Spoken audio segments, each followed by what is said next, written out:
एक समय एक गांव में गौतम बुद्ध आकर शरण लिए हुए थे। काफी लंबा सफर तय करने के बाद भगवान बुद्ध थोड़ा आराम कर रहे थे, परंतु लोग इनसे अपनी समस्या का हल मांगने हमेशा पहुंचते रहते थे।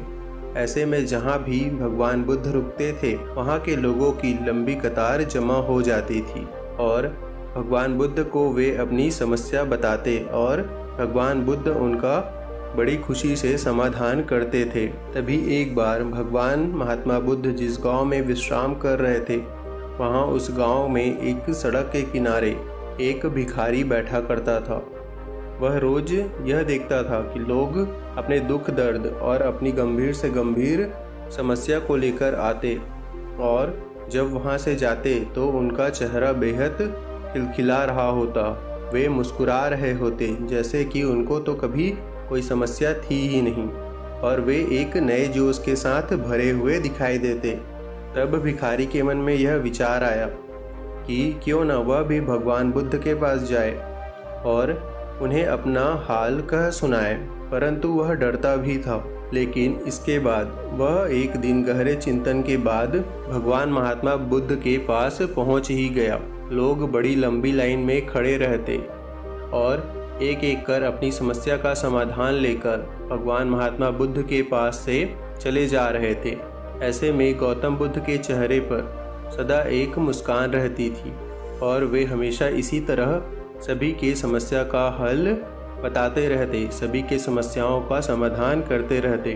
भिखारी भी जब उनके पास पहुंचा, जब उस भिखारी की बारी आई तो उन्होंने प्रणाम करते हुए भगवान महात्मा बुद्ध से कहा कि हे भगवान, इस जगह पर तो सारे लोग खुश हैं और समृद्ध हैं, पर मैंने तो ऐसा कुछ नहीं करा जिससे मेरे जीवन को दुख झेलना पड़ रहा है। फिर मैं इतना गरीब और निर्धन व्यक्ति क्यों हूँ?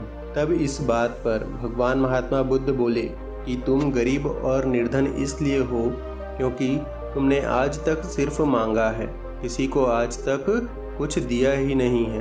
तब वहाँ खड़े सारे लोग हैरान रह गए और उन सब के मन में यह सवाल उठने लगा कि यह गरीब है, यह एक भिखारी है, यह किसी को क्या दे सकता है। तब वह भिखारी भी इस बात पर बोल पड़ा कि भगवान, मैं तो खुद ही भीख मांगकर गुजारा करता हूँ, भला मैं किसी को क्या दे सकता हूँ। तब भगवान बुद्ध थोड़ी देर चुप रहे, फिर अपनी चुप्पी तोड़ते हुए वह बोले कि तुम्हारे पास तो बहुत कुछ है, तुम ऐसा क्यों सोचते हो कि तुम्हारे पास किसी को देने के लिए कुछ भी नहीं है। देने को तो ईश्वर ने तुम्हें बहुत कुछ दिया है, बांटने के लिए जिसमें सबसे पहले तुम्हारे यह दो हाथ है जिनसे तुम लोगों की मदद कर सकते हो। तुम इन हाथों का इस्तेमाल उनकी सेवा के लिए कर सकते हो। तुम्हारे पास बहुत ही सुंदर मुस्कुराहट है जिसे देकर तुम दूसरों में एक नई ऊर्जा का संचार कर सकते हो। मुंह से दो मीठी बातें बोल सकते हो जिससे लोगों में खुशी का एक संचार होगा। ईश्वर ने जिसको यह तीन चीजें दी है उसको कभी कोई निर्धन और दुखी नहीं कर सकता।